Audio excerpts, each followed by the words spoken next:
Recording is on.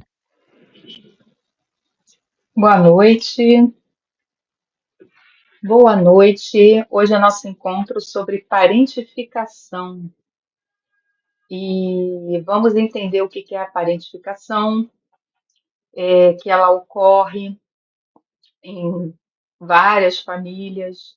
Existem comportamentos que mostram, né, claramente quando está acontecendo uma parentificação num grupo familiar e vamos ver o que é possível, né, de ser feito, né, que soluções existem para que se evite a parentificação, porque nós vamos entender também que a parentificação ela é algo que traz prejuízo para o desenvolvimento dos filhos.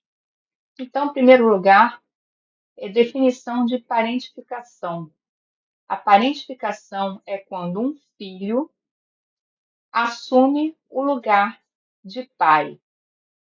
E aí, isso é bem genérico, é uma definição bem genérica, essa definição do livro A Simetria Oculta do Amor, quando um filho, e aí se entenda, pode ser um filho ou uma filha, tá? Fique bem claro isso, pode ser um filho ou uma filha, ok? Deixa eu só conferir aqui. Joia. Então, e quando um filho ou uma filha assume a posição de pai ou de mãe, tá? Então, deixando claro aqui, essa dinâmica é uma dinâmica que não é saudável. Nós vemos em vários lugares, né? Por onde transitamos, nos shoppings, no prédio onde a gente mora, nos vizinhos, se a gente mora em casa, nós vemos com muita frequência crianças, adolescentes, assumindo o papel de um pai ou de uma mãe, tá? E isso nem sempre é tão evidente, tão claro, como eu coloquei no grupo, imagens, por exemplo, de um filho extremamente grande, né, assim, gigantesco, segurando a mãe assim no colo, né? E eu também coloquei a imagem de uma filha segurando o pai no colo, né? E por que que nem sempre é tão evidente? Muitas das vezes nós vamos ver nós vamos ter dinâmicas ocultas que não são tão explícitas, né, tão assim descaradamente fora da função, fora do lugar, mas que também podem ser chamadas de parentificação. É importante também lembrar que a parentificação ela não acontece somente com pai e com mãe narcisista. Isso eu volto aqui a repetir. É um tema muito frequente. A gente vê que muitas das vezes se fala que a minha mãe narcisista não deixou eu ser filha, né? O meu geralmente é mãe, né? Ultimamente eu tenho ouvido muito comentário de mãe. Mãe narcisista não me ouve, não me acolhe, enfim, ela não faz o papel de mãe. O pai narcisista também, né, gente? Né? O pai que prefere comprar um relógio super moderno para si mesmo, né? Tem lá um relógio moderno de marca, mas ele deixa o filho, às vezes, com o sapato furado, né? É, sem o lanche. Então, assim, a gente também vai ver casos, pelo amor de Deus, né, de pais que agem de uma maneira narcisista. Não vamos entrar em detalhes aqui, porque o tema hoje é parentificação. Então, vamos lá.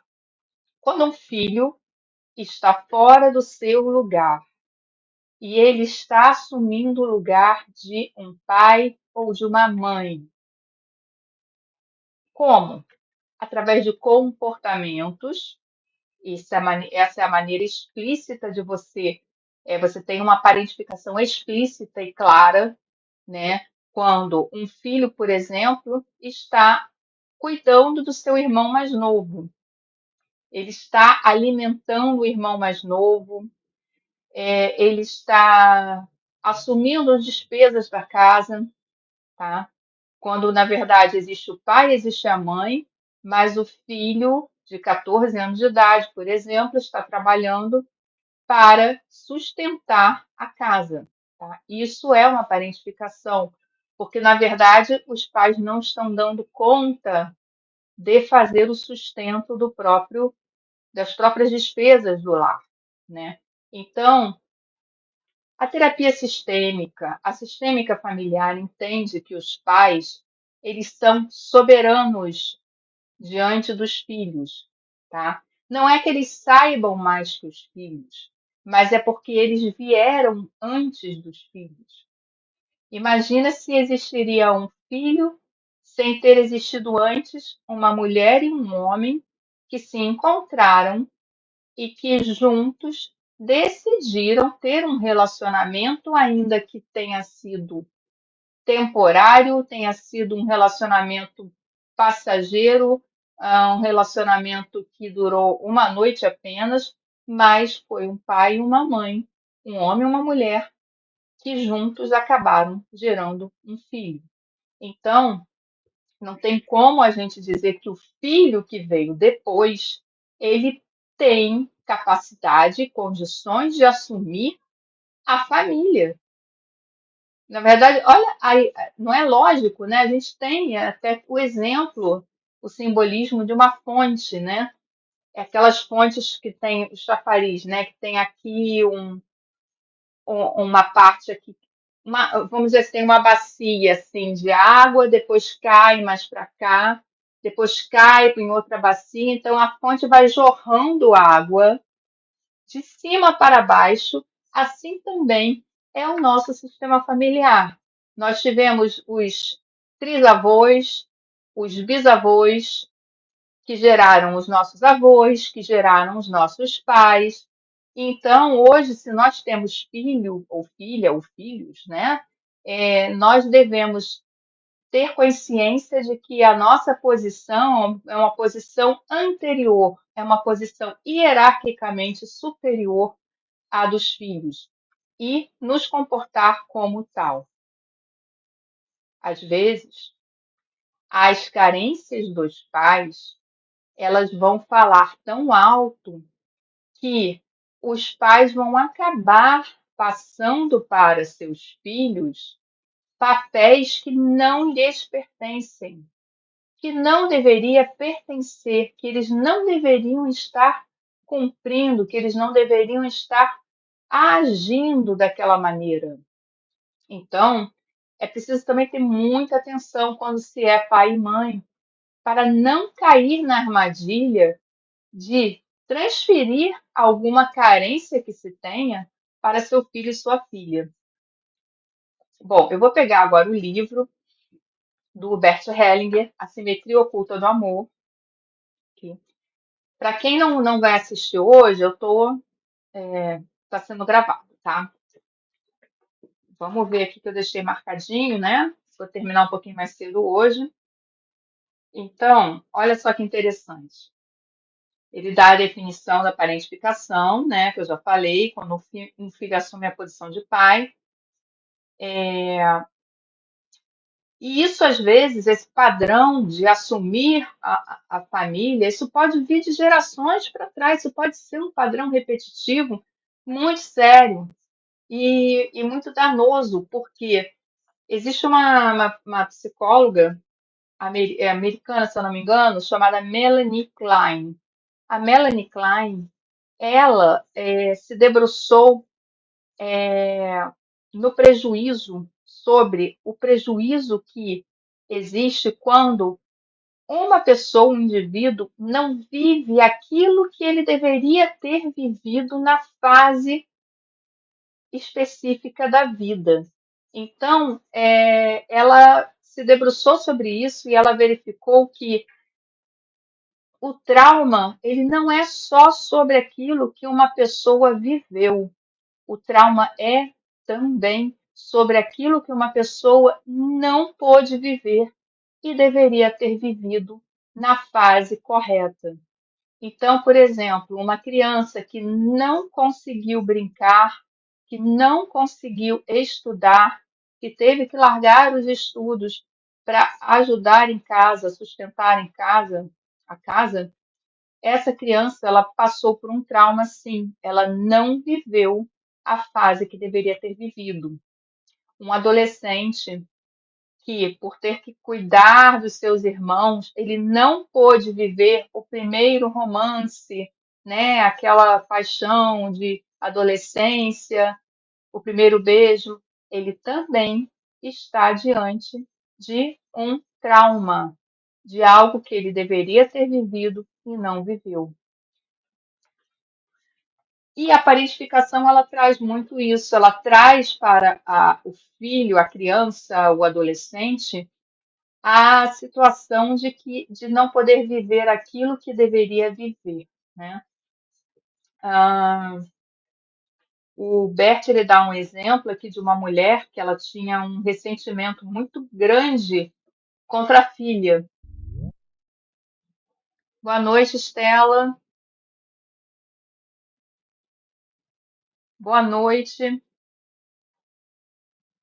Tá me ouvindo?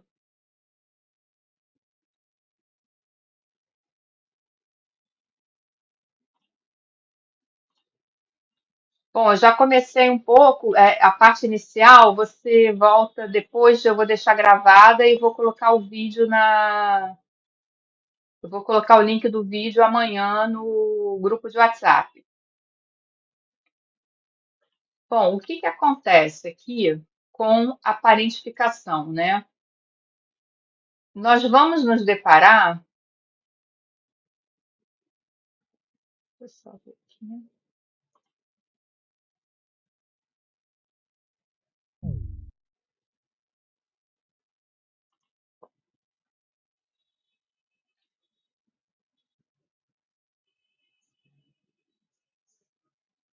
Nós vamos nos deparar com diversas situações, diversos comportamentos, que nem sempre são esses de você ter um filho que sustente a casa ou que cuide dos irmãos. Por exemplo, também, nós temos o caso em que o pai ele se apoia no filho ou na filha, né? Então, o pai, quando o pai se apoia no filho ou na filha, ele está fazendo um comportamento, ele está tornando o seu filho ou sua filha como um confidente, como uma pessoa que o consola, e isso é uma parentificação, né? Isso é você transformar o seu filho ou sua filha em seu pai ou sua mãe, ou seja, você está tirando o seu filho, sua filha, do lugar que ele deveria estar, do lugar correto dele. E, como eu falei, isso geralmente acontece porque isso geralmente acontece por causa de carências dos próprios pais. Então, aqui o Bert ele cita o caso de uma mãe que ela começou a ter um ressentimento muito forte pela própria filha. E aí, buscando ali na terapia, foi buscando e foi vendo que, na verdade, esse ressentimento era pela mãe dela. Então, ela estava meio que transferindo um ressentimento que ela tinha contra a mãe para a filha. E também isso acontece com muita frequência. Ah, certas confidências, né, que a mãe, às vezes a mãe faz uma confidência à filha, sobre quando ela conheceu o pai e sobre questões muito assim, questões assim que se conta para todo mundo, não tem problema nenhum. Mas questões muito íntimas também não deveria ser falado, tá? O certo seria não falar. As questões íntimas, elas não devem ser ditas aos filhos. Questões de relacionamento, íntimo com o pai, da mãe com o pai, do pai com a mãe, enfim, se houve ou não traição, isso os filhos não devem saber. Eles não têm eles não têm que interferir, nem que saber e nem que opinar sobre isso, tá? Porque, como eu falei, os pais eles vêm antes dos filhos, eles são hierarquicamente superiores aos filhos, ainda que sejam cheios de defeitos, não importa. Para os filhos, eles precisam ser os pais. E os pais precisam ser pais para os filhos. Do contrário, a gente está diante de uma grande desordem, né?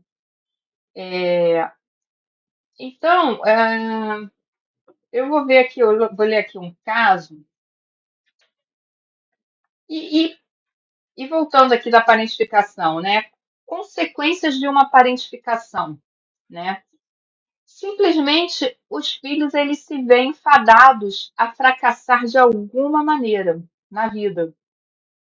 Por quê? Porque o que eles precisavam, era ter a imagem de um pai e de uma mãe dentro de si mesmo, uma forte, ou pelo menos não forte como um super-homem, não, nem como uma heroína, mas forte o suficiente para dar conta da criação daquela família, né? Se eles não tiveram isso, eles se sentem fadados a fracassar. Então, muitas das vezes, você vai ver uma pessoa que não consegue progredir de emprego. Ela arruma um emprego aqui, daqui a pouco ela sai, ela vai para outro emprego e continua ganhando no mesmo padrão, mesmo nível salarial, e ela não consegue, ela não vai galgando uma coisa melhor.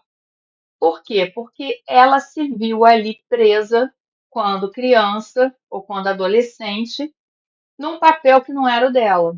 Então, ela não teve condições de sair daquela, ela não teve condições de evoluir, tá?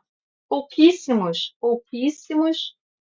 casos conseguem ir muito além, né? E somente conseguem ir além quando se tornam adultos e conseguem enxergar que aquela dinâmica, sim, não era uma dinâmica saudável, mas que eles também não precisam perdoar os pais por isso, porque existe um equívoco sobre perdão aí, né? Perdoar os pais faria com que os filhos se sentissem ainda mais superiores aos pais que já os colocaram numa posição que não era deles, ou seja, se eles já se sentiam pais dos pais, achar que tem que perdoar os pais é fazer com que eles se sintam ainda mais pais dos pais, tá? Então, como é que um filho, então, quando se torna adulto, ele consegue sair desse drama, né, que ele vivenciou, das coisas que ele não pôde viver, né? Através de uma terapia sistêmica.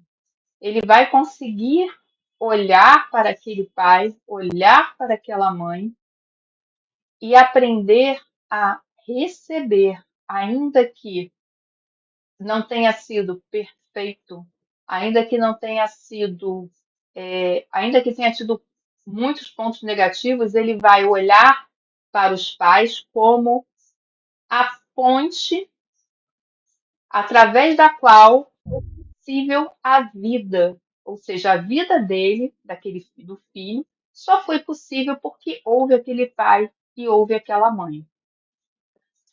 Bom, vamos ver aqui.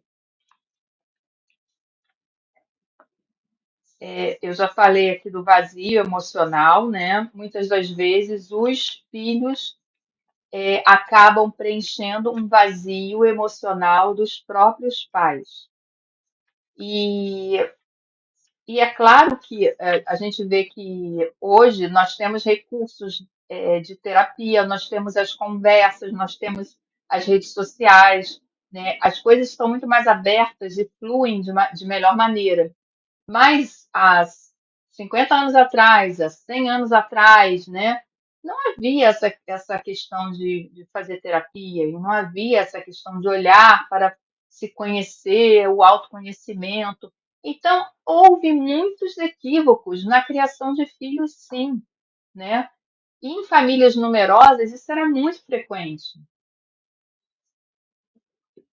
né? Era muito frequente que uma família de 10 filhos, aqueles, né, aqueles que fossem, fossem ficando mais velhos, acabavam cuidando daqueles mais novinhos, né?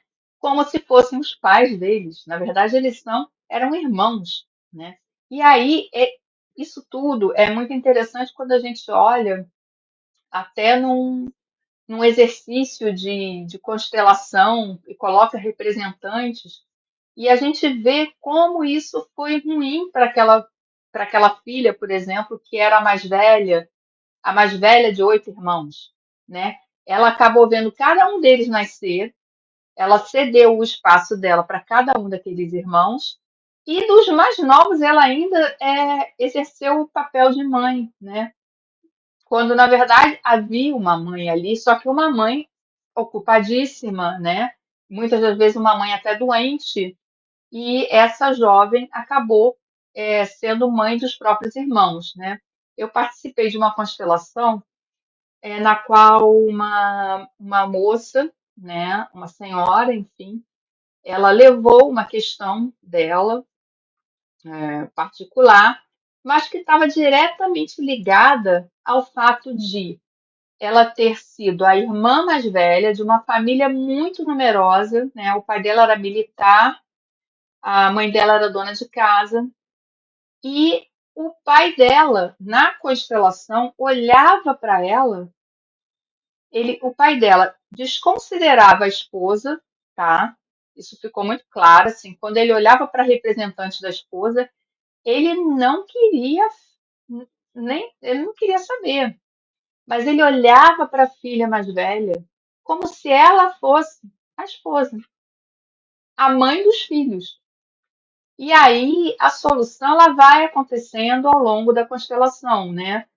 Mais para o final, ele olha para a esposa e aí ele já olha para a esposa e considera, faz e consegue considerá-la, dar a consideração que ela merece, né? Mas muito difícil porque nem sempre é como eu falei, né? Às vezes se pede desculpas, mas aquilo está tão emaranhado que é preciso de um tempo para dissolver toda aquela situação. Bom, como o Bert Hellinger fala, que aceitar os pais é algo que realmente é aceitar, né? Aceitar dentro de si é algo que é tão libertador que é somente quando a gente aceita é que a gente consegue se separar, seccionar, né?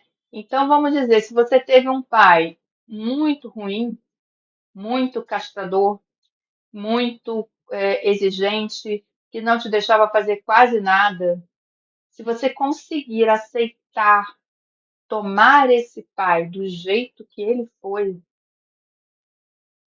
é aí que você se libera. Olha que interessante. Enquanto você ainda fica no drama de que meu pai era muito possessivo, minha mãe era uma mãe narcisista, minha mãe não me ouvia, minha mãe deixava eu sentir dores e não me dava remédio. Enquanto você ficar nesse papel, você não vai conseguir seccionar, ir para a vida, ir para a sua vida, assumir a sua vida, tá? Assumir a sua própria vida. E aí você vai conseguir olhar para a sua mãe, ou para o seu pai, ou para os dois, se os dois realmente tiveram um papel negativo, entre aspas, na sua vida, e você vai conseguir dizer obrigado, obrigada pela vida. Obrigado, porque foi através de você, pai, através de você, mãe, que eu recebi a vida. A vida é um dom. A vida não pertence ao pai nem à mãe. Tá? A vida ela vem bem antes, ela vem de longe, ela vem de algo maior, mas ela vem por intermédio dos pais. E por isso é tão importante a gente conseguir tomar os pais. Bom, isso foi uma parte aqui. Eu vou contar agora aqui um caso, né, de um pai. Era um menino de 6 anos, tá? Então, é quando o pai age como filho. Também isso é muito comum, tá? A gente vê muitas vezes assim, ele vira criança quando está com o próprio filho. Cuidado, porque existe uma diferença entre brincar com o filho e brincar como filho, tá?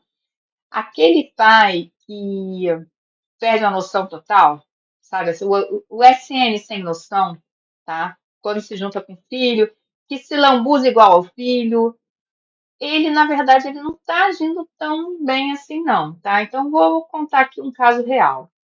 Um casal jovem procurou terapia em busca de ajuda para o filho de 6 anos, muito difícil de tratar. Num assomo emocional, o pai apertou o filho contra o peito e falou-lhe como se ele próprio fosse um filho, aludindo às suas necessidades e sentimentos, como se o menino pudesse entendê-lo como pai, mas o menino nem soube o que dizer. Ou seja, a carência do próprio pai apertando o filho como se o filho pudesse suprir essa carência. O terapeuta tomou o lugar ao lado do homem e sugeriu: imagine que eu seja o pai. O terapeuta seja o pai. Curve-se para mim e fale a seu filho como um pai costuma falar. Ele fez isso e logo houve uma solução. Por fim, o homem sentou-se com o filho e tomou-lhe as mãos, enquanto a esposa se sentava diante deles, ladeada pelas duas filhas. O pai e o filho estavam juntos em paz, como a mãe e as filhas, e foi uma cena bonita. Então, ele percebeu, né, quando ele se curvou e falou como um pai costuma falar, né, teve paz ali, né? O filho ali, o filho não se incomodou, o filho estava tendo uma rejeição pelo pai, a verdade era essa, o caso era esse, tá?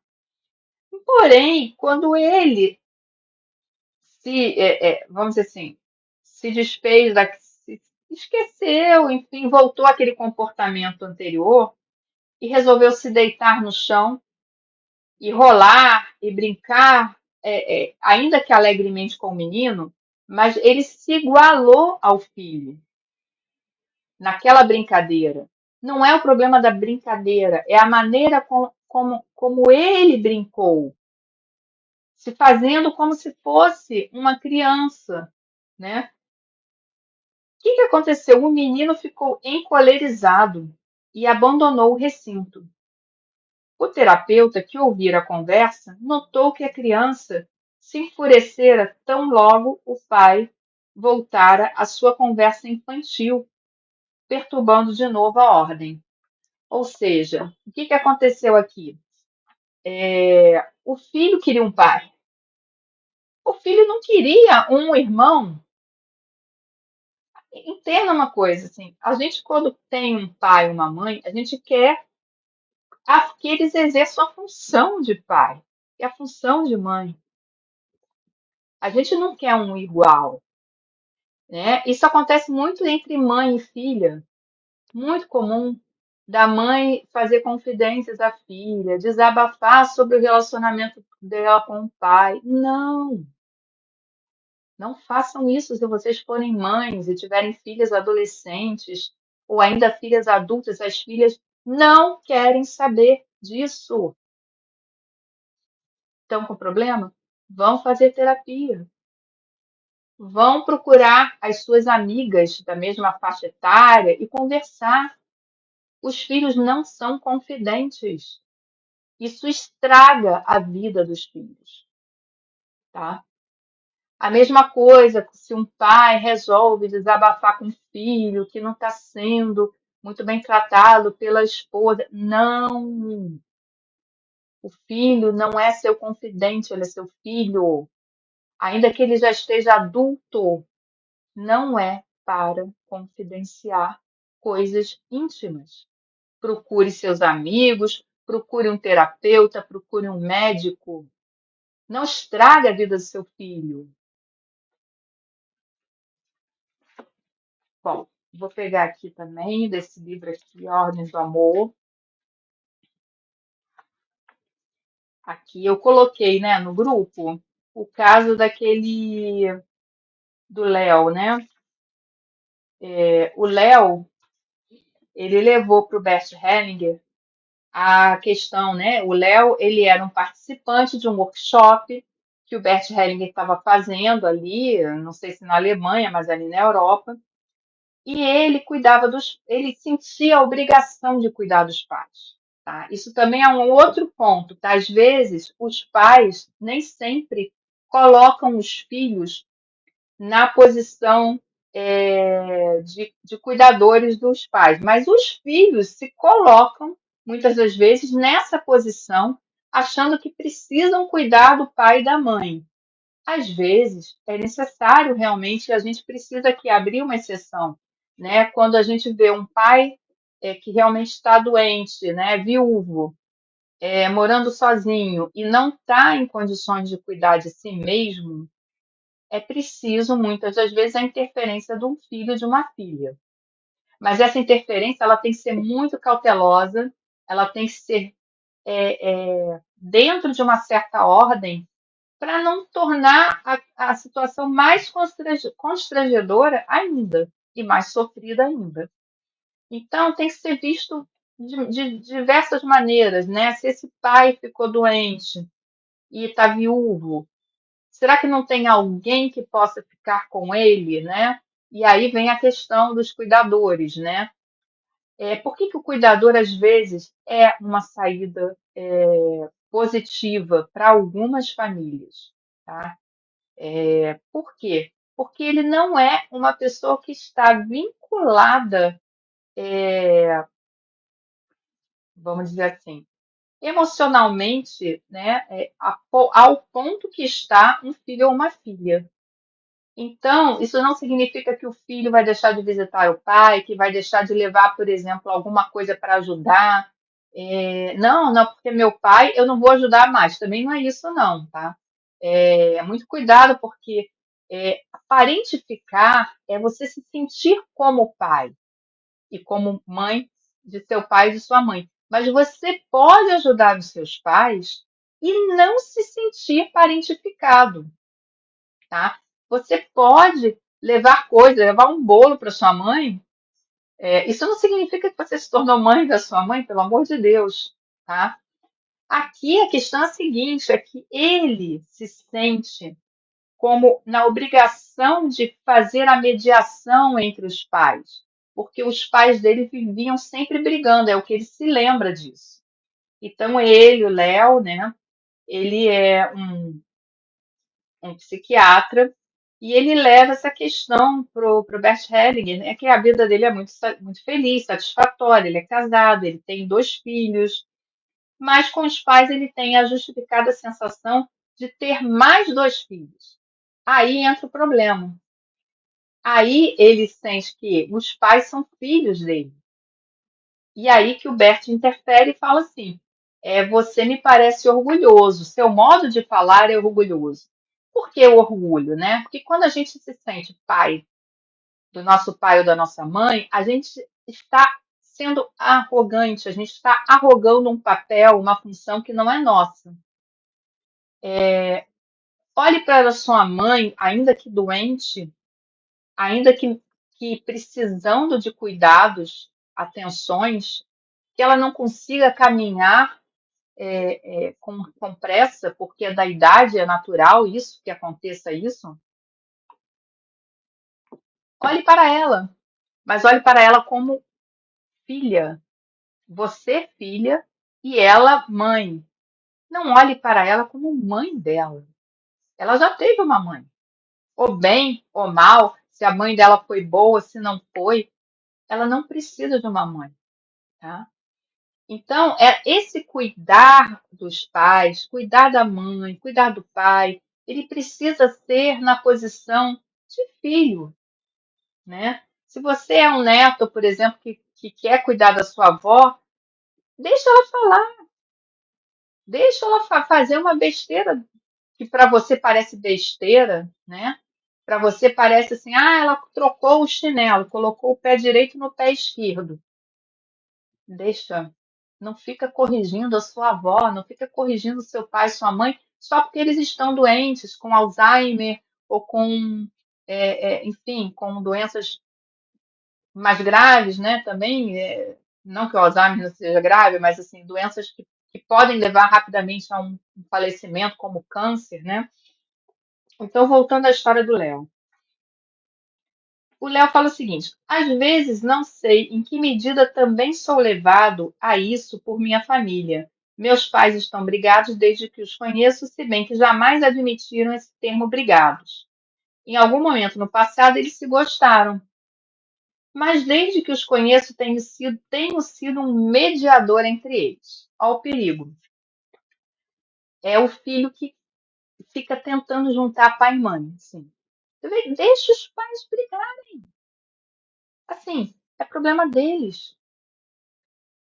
É problema deles, realmente. Você tentar interferir, você veio depois. Você, como filho, como filha, você veio depois. Se os pais estão brigando, se eles vão se separar, isso não é problema de filho, tá?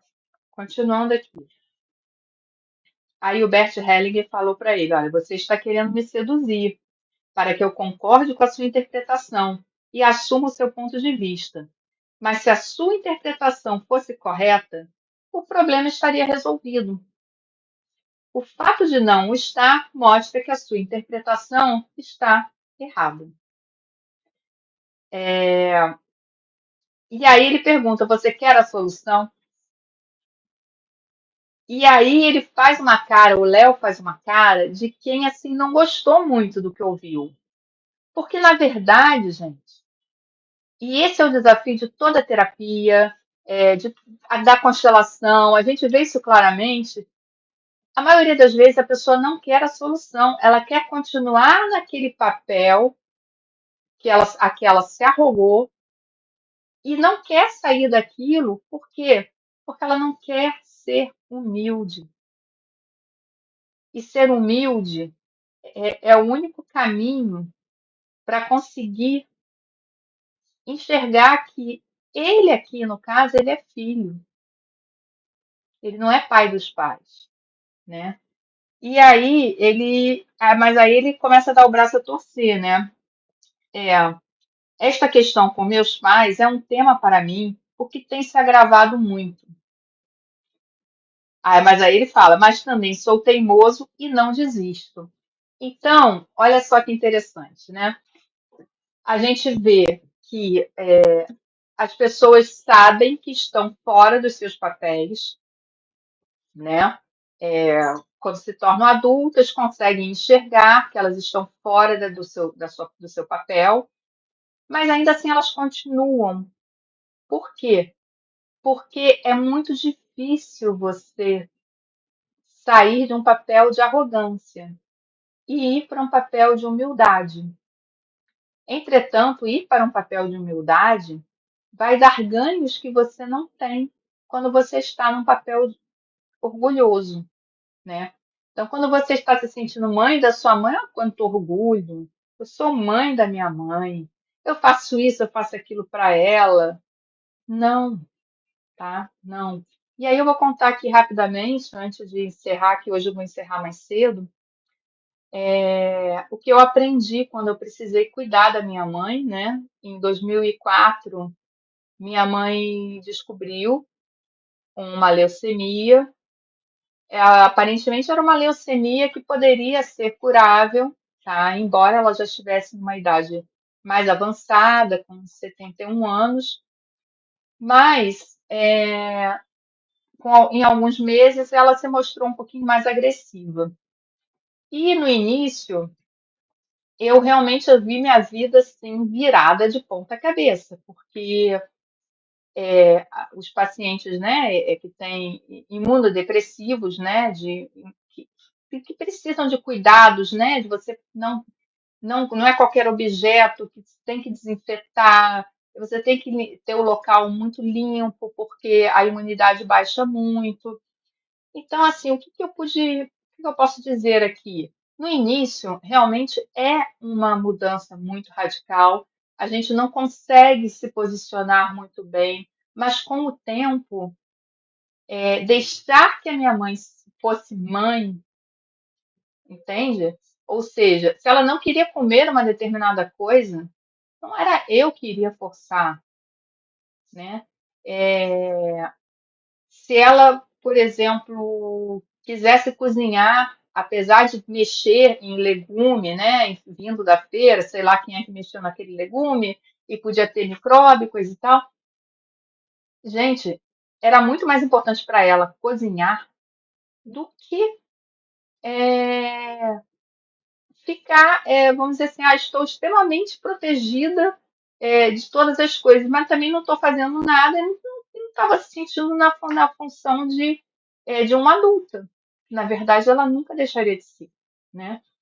Então, assim, até o último momento, que eu lembro quando ela entrou em coma, e o olhar dela para mim, eu lembro até hoje, foi um olhar do tipo assim, e ela falou: "Me vira para lá, eu não estou nada bem."